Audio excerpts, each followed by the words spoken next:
Comme un pied de nez à l'ultimatum lancé par Donald Trump, la Russie de Vladimir Poutine frappe l'Ukraine dans une série de bombardements meurtriers. 2 régions ont été touchées non loin du front durant la nuit, celle de Dnipropetrovsk et de Zaporijia. Une colonie pénitentiaire y a été presque entièrement détruite. Il s'agit d'un autre crime de guerre commis par les Russes et ils ne s'arrêteront pas tant qu'ils ne seront pas stoppés.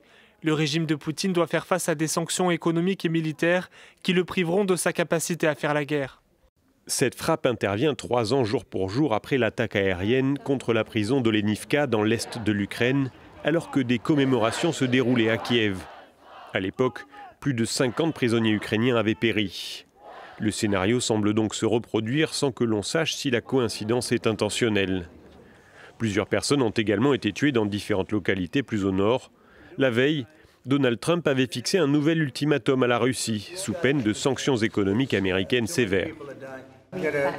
J'ai fixé une nouvelle date limite, d'environ 10 ou 12 jours à partir de maintenant. Il n'y a aucune raison d'attendre. L'ex-président russe Dmitry Medvedev a laissé entendre que ces déclarations ouvraient la voie à un conflit à plus grande échelle avec les États-Unis. Chaque nouvel ultimatum est une menace et un pas vers la guerre, a-t-il ainsi déclaré lundi. Le Kremlin, plus prudent, s'est pour l'heure abstenu de réaction directe.